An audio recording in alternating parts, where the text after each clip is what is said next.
reputation is incredibly important. And we know in the first version of Bitcoin Core, Satoshi Nakamoto actually had, you know, a marketplace function in there with inventory, escrow, and even a reputation system. Now, it wasn't much. It was only 300 lines of code, but we saw where his head is at. And even if it was the NSA, Mossad, MI5, MI6, or whatever, clearly everyone knows what the people want to do is trade. So besides the reputation system and getting that right, which we have, we actually built that into Toolkit already. It's only command line right now. It'll be a full messenger client soon. There also needs to be a court system, right? If there's a dispute, and most disputes are about money, someone has to arbitrate. So you need a decentralized peer-to-peer arbitration system. That is hard. That is extremely difficult. That's even harder than Bitcoin, but I've done it twice over the past 10 years. So we're going to do it again.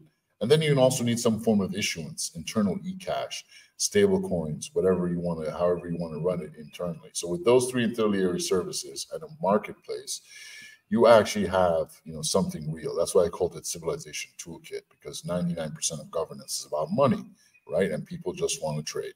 So I'm going to take my current company, No One's. I'm going to take the entire marketplace and build it on CivKit. I'm going to give away the front-end tools for the world and the back-end tools for the world, so everyone can come compete with me, and I will share my liquidity with them, because that is the magic about peer-to-peer. If you just let it grow, it'll make everyone richer. I'm not CZ and trying to control all the traffic myself. This is the only way we will build a resilient structure, because what these guys fear most, really, because you have to think they plan 400 years ahead, you know, minimum 50 years ahead, absolute basic bare minimum 20 years ahead in these little black swans that they create. What they fear the most is something coming out of nowhere, disrupting everything, and they're not going to be able to move fast enough to bring it down. And that's what I want to happen. If all of these people, black, brown, yellow people, everyone starts trading and moving that money around and no one is able to stop it, they're not going to have an answer to that.